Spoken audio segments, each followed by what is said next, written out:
Senator Roberts. Thank you, Mr Acting Deputy President.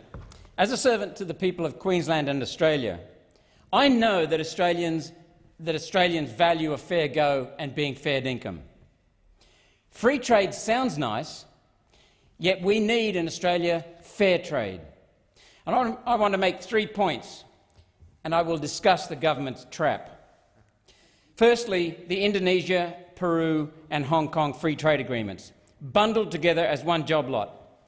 My first comment, Mr Acting Deputy President, is to criticise this government for bundling 3 free trade agreements into one piece of legislation.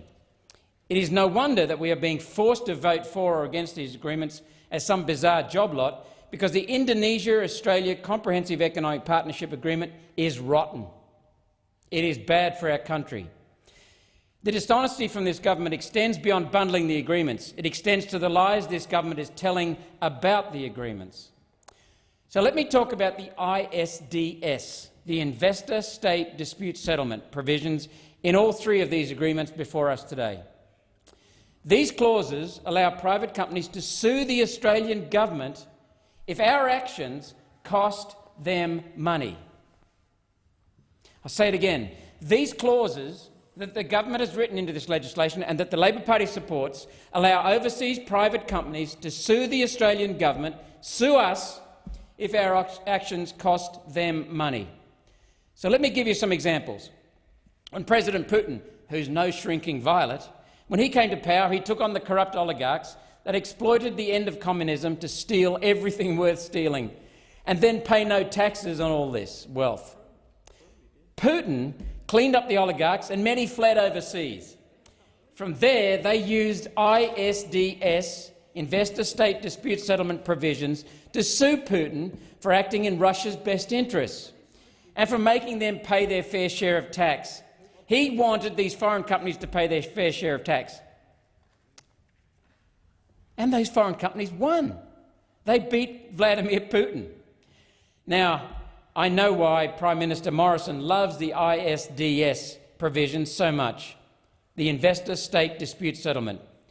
Large companies not paying their fair share of tax in Australia is part of the Liberal-Labor duopoly's game. Order. So I ask, Senator Roberts, you know that under standing orders the imputation of motives is disorderly. You will withdraw that and then continue.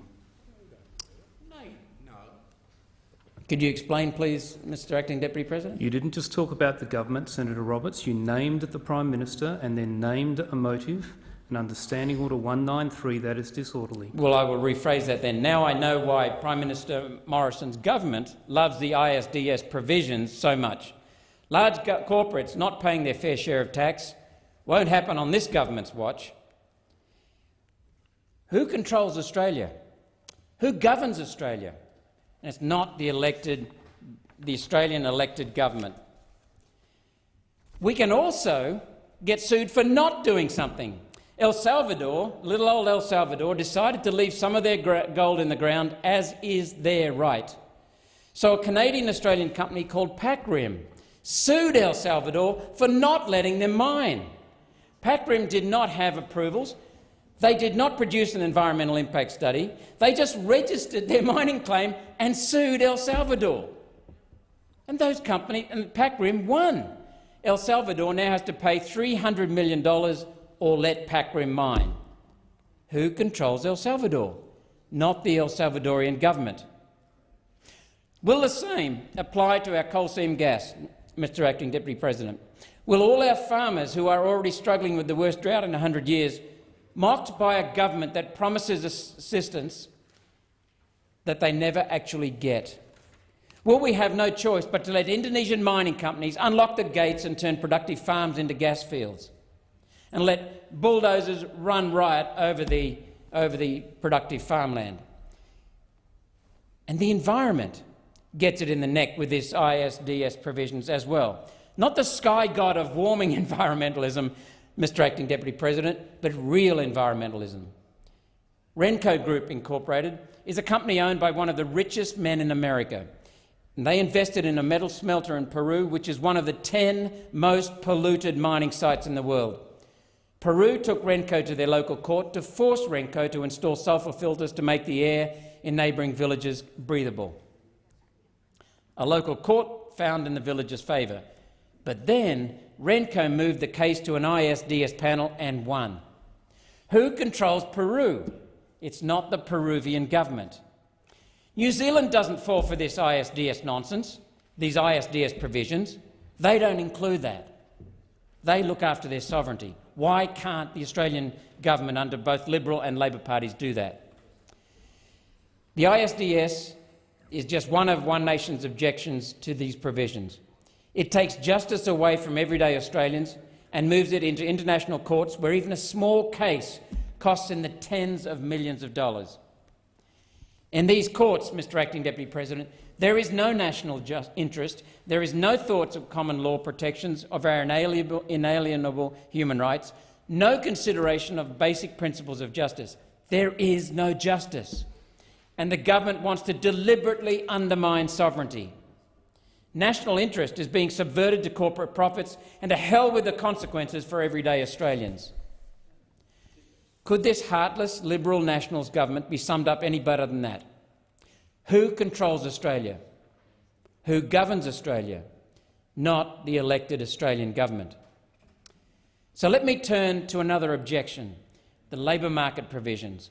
This agreement that the government pushes with Labor's full support, this agreement allows Indonesia to supply 4,100 new temporary visa holders into the Australian market, rising to 5,000 annually by 2024.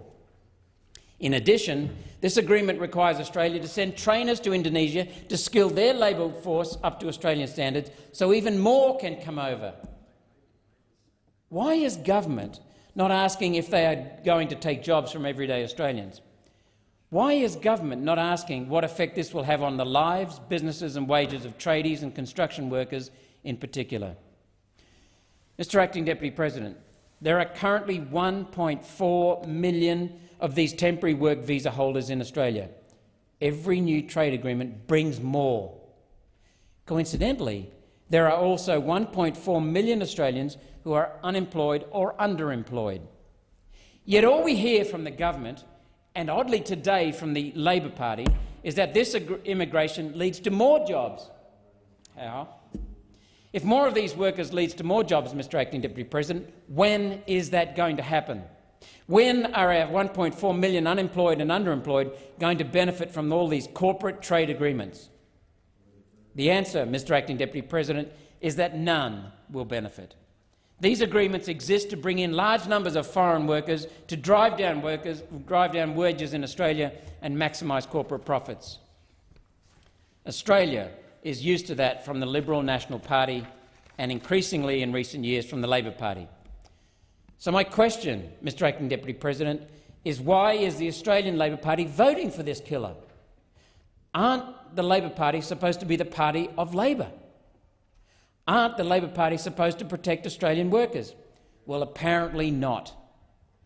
There is one aspect of these agreements that One Nation does support, and that is the expansion of Australia's farm exports. 500,000 tonnes of grain to Indonesia, along with a 1,300% increase in cattle exports by the year 2050. Dairy gets another $6 million in exports. Carrot and potato tariffs are eliminated. The Peruvian agreement will eliminate a 17% tariff on beer, a 9% tariff on wine, and will allow market access for Australian sugar, dairy, beef, lamb, cereals and nuts. In times of drought, these targets may at best be theoretical, but this drought will not last forever. It will rain again, we know that in Australia's cycles, and when it does, these additional markets will be critical to getting our farmers back on their feet. Our struggling manufacturing sector will benefit from another 250,000 tonnes of steel to Indonesia and from market access to Peru for our pharmaceutical and minerals markets. Ultimately, the absolute necessity of keeping our economy out of recession today by developing these new markets has decided our vote on this matter. But look at how the government has roped us into voting for their globalist elitist mates, putting a gun to our farmers' heads. Tellingly, when Senator Pauline Hanson spoke in this chamber just an hour or so ago, Liberal Labor heads were bowed in shame. And rightly so, because Australians value a fair go and Australians value being fair dinkum. Thank you, Mr Acting Deputy President. Senator Rice.